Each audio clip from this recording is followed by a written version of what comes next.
Hi guys, welcome back to our YouTube channel. അപ്പോൾ guys, ഇന്ന് 2024 August 15 ഇന്ത്യയുടെ 78ാം സ്വാതന്ത്ര്യദിനം ആഘോഷിക്കുകയാണ് കേട്ടോ നമ്മൾ. അപ്പോൾ ഈ ഒരു ദിവസത്തെ കുറച്ച് വിശേഷങ്ങളൊക്കെ ഉണ്ട് ഇന്നത്തെ വീഡിയോയിൽ. അപ്പോൾ നമ്മൾ സോനമോൾ സ്കൂളിലാണ് ഫസ്റ്റ് പോയിട്ടുണ്ടായിരുന്നത്. ഷാനിമോളും കുറേ പ്രോഗ്രാംസിനൊക്കെ ഉണ്ടായിരുന്നു, പക്ഷേ നമുക്ക് അവിടെ പോകാൻ പറ്റില്ല കേട്ടോ. അവൾക്ക് ഞാൻ പോകുന്നതിന് പകരം അവരുടെ ഓളൊരു ഫ്രണ്ടിൻ്റെ മദറിനെ ഏൽപ്പിച്ചിട്ടുണ്ടായിരുന്നു. പിന്നെ സോനൻ്റെ സ്കൂളിൽ ഞാൻ പോകൽ നിർബന്ധമായിരുന്നു കേട്ടോ, അതുകൊണ്ട് ഞാൻ പോയിട്ടുണ്ടായിരുന്നു.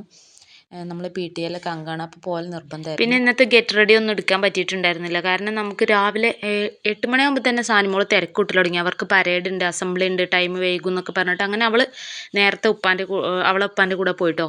പിന്നെ സോനമോൾക്ക് 8:20 ആയപ്പോഴാണ് സ്കൂൾ വാൻ വന്നത്. അങ്ങനെ അതിൻ്റെ ഇടയിൽ എനിക്കും പോകണം, വീട്ടിലുള്ള ഫുഡ് കാര്യങ്ങളൊക്കെ റെഡി ആക്കണം, ഒക്കെ വളരെ തിരക്കായിരുന്നു. അപ്പോൾ നമ്മൾ വീഡിയോ ഒന്നും എടുത്തിട്ടുണ്ടായിരുന്നില്ല കേട്ടോ. പിന്നെ ഇതൊക്കെ സ്കൂളിൽ എത്തിയ ശേഷം ഘോഷയാത്ര പോകുന്ന ഫോട്ടോസും അസംബ്ലിൻ്റെ ഫോട്ടോസും കാര്യങ്ങളൊക്കെയാണ് കേട്ടോ. ഇനിയിപ്പോൾ നിങ്ങൾ കാണുന്നത് ഇതൊക്കെ സോനമോൾ ഇതാ കൊടി പിടിച്ചിരിക്കുകയാണ് കേട്ടോ. ഘോഷയാത്രയ്ക്ക് വേണ്ടി റെഡി ആയിരിക്കുക, പോകാൻ വേണ്ടി ക്യൂ നിൽക്കുകയാണ്. ഇനിയിപ്പോൾ ഇതാ അവരെ അസംബ്ലിയാണ് കേട്ടോ. അപ്പോൾ ടീച്ചേഴ്സും PT അംഗങ്ങളും എല്ലാവരും വൈറ്റ് ഡ്രസ്സിലായിരുന്നു കേട്ടോ വന്നിട്ടുണ്ടായിരുന്നത്. പിന്നെ സ്വാതന്ത്ര്യ സമര സേനാനികളുടെ വേഷമണിഞ്ഞ കുട്ടികളൊക്കെ ഉണ്ടായിരുന്നു കേട്ടോ അവിടെ. അതിൽ ഏറ്റവും എനിക്ക് ഇഷ്ടപ്പെട്ടത് ഒരു KGയിൽ പഠിക്കുന്ന ഒരു കുട്ടി ഉണ്ടായിരുന്നു, ജാൻസി റാണിൻ്റെ വേഷം അണിഞ്ഞിട്ട് കേട്ടോ. എന്തൊരു ക്യൂട്ടായിട്ട് അതിനെ കാണാനേ അറിയോ, എനിക്ക് നല്ല ഇഷ്ടമായിട്ടോ അതിനെ. കാരണം കുട്ടികളങ്ങനെ അണിഞ്ഞൊരുങ്ങിയിരിക്കുന്നത് കാണാൻ നമുക്കൊരു സന്തോഷമാണല്ലോ അല്ലേ. പിന്നെ അതൊക്കെ കഴിഞ്ഞു. പിന്നെ അവരെ ഓരോ പരിപാടിയിലേക്ക് കടന്നിട്ടുണ്ടായിരുന്നു. അതിൻ്റെ ഇടയിൽ ഞാൻ ഫ്രണ്ട്സിന് വെച്ച് ഫോട്ടോ എടുത്തതാണ് കേട്ടോ അത്. പിന്നെ സോനമോൾ ദേശഭക്തി ഗാനത്തിനുണ്ടായിരുന്നു, പിന്നെ ഡാൻസിനുണ്ടായിരുന്നു. ഷാനിയും അതേപോലെ തന്നെ ദേശഭക്തി ഗാനം, ഡാൻസ്, സമരസേനാനികളെ വേഷമണിയിലും ഒക്കെ ഉണ്ടായിരുന്നു കേട്ടോ. പിന്നെ ഈ കാണുന്ന ഫോട്ടോ ഒക്കെ ഷാനിൻ്റെ സ്കൂളിലത്തെ ഫോട്ടോസാണ്. ഇത് ടീച്ചേഴ്സ് ഇട്ടുന്ന ഫോട്ടോ ആണ് കേട്ടോ. ഷാനിമോൾ എന്തോ ജാൻസി റാണിൻ്റെ വേഷം അണിയാനെന്ന് പറഞ്ഞിട്ടാണ് പോയത്, പക്ഷേ അതൊന്നും മുഴുവനായിട്ടില്ലാന്ന് തോന്നുന്നു. ഓരോ ദിനാചരണങ്ങൾ ഉണ്ടാകുമ്പോൾ സോനിൻ്റെ സ്കൂളിൽ ഇതുപോലെ ക്ലാസ് ഫോട്ടോ എടുക്കും കേട്ടോ. അത് നമുക്ക് കാണുമ്പോൾ നമുക്ക് വല്ലാത്തൊരു സന്തോഷമാണ്.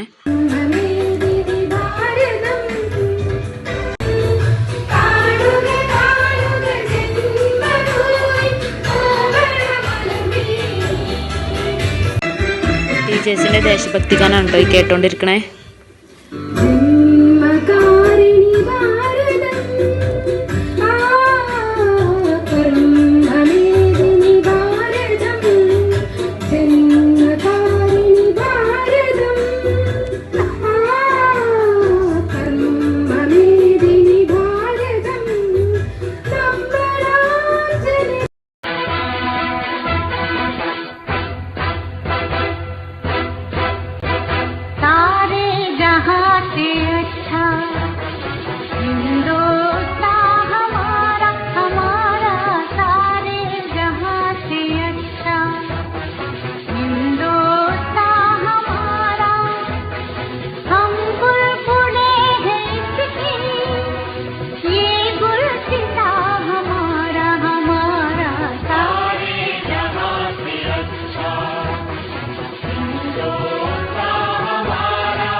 वो सबसे ऊंचा हम साया तुम्हारा, पर्वत वो सबसे ऊंचा हम साया तुम्हारा.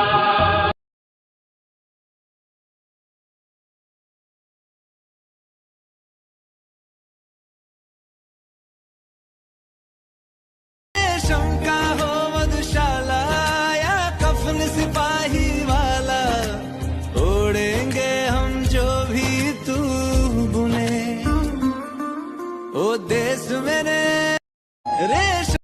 പിന്നെ സോനൻ്റെ സ്കൂളിൽ ഇൻഡിപെൻഡൻസ് ഡേ പ്രോഗ്രാം ഉദ്ഘാടനം ചെയ്യാൻ വേണ്ടിയിട്ട് ഹമീദ് ഷെർവാണി എന്ന് പറഞ്ഞ ഒരു സാമൂഹ്യ പ്രവർത്തകൻ വന്നിരുന്നു കേട്ടോ. അയാളായിരുന്നു ഉദ്ഘാടന കാര്യങ്ങൾ ഒക്കെ നടത്തിയത്. പിന്നെ അതിൻ്റെ ശേഷം അവിടെ പേരൻസിൻ്റെ ക്വിസ് മത്സരം ഉണ്ടായിരുന്നു. പേരൻസിൻ്റെ ക്വിസ് മത്സരത്തിൽ ഫസ്റ്റ് പ്രൈസ് കിട്ടിയത് നമ്മളെ MTA വൈസ് പ്രസിഡൻറ്റിനായിരുന്നു കേട്ടോ. പിന്നെ വേറെ ഏതോ ക്ലാസ്സിലെ 2-3 പേരൻസിനും കിട്ടി. അങ്ങനെ ആ ഗിഫ്റ്റുകളൊക്കെ കൊടുത്തു കഴിഞ്ഞു. പിന്നെ അതിന് ശേഷം പായസ വിതരണത്തിലേക്ക് കടന്നു. അതൊക്കെ കഴിഞ്ഞ ശേഷം നമ്മൾ വീട്ടിലേക്ക് പോന്നു കേട്ടോ. അതായത് കുട്ടികളൊക്കെ സ്കൂൾ വാൻ കയറി പോയ ശേഷം നമ്മൾ MTA ഭാരവാഹികളും ടീച്ചേഴ്സൊക്കെ അവിടെ ഉണ്ടായിരുന്നു. അങ്ങനെ നമ്മളെല്ലാ പ്രോഗ്രാംസും കഴിഞ്ഞ് നമ്മൾ വീട്ടിലെത്തിയിട്ടോ. അപ്പോൾ ഇന്നത്തെ വീഡിയോ ഇത്രയ്ക്കാണ്. നിങ്ങൾക്ക് വീഡിയോ ഇഷ്ടപ്പെട്ടാൽ തീർച്ചയായിട്ടും ലൈക്ക് ചെയ്യുക, സബ്സ്ക്രൈബ് ചെയ്യുക, സപ്പോർട്ട് ചെയ്യുക. നിങ്ങളുടെ കമൻറ്റ് അറിയിക്കുകയും ചെയ്യണേ. പിന്നെ നമ്മുടെ സാനിമോള് സോനമോള് ഡാൻസ്, പാട്ടുകൾ, ദേശഭക്തി ഗാനം അങ്ങനത്തെ പ്രോഗ്രാമൊക്കെ നമ്മുടെ നെക്സ്റ്റ് വീഡിയോയിൽ വരുന്നതാണ്. അപ്പോൾ നിങ്ങൾ നെക്സ്റ്റ് വീഡിയോ എന്തായാലും തീർച്ചയായിട്ടും കാണണം. Okay, by.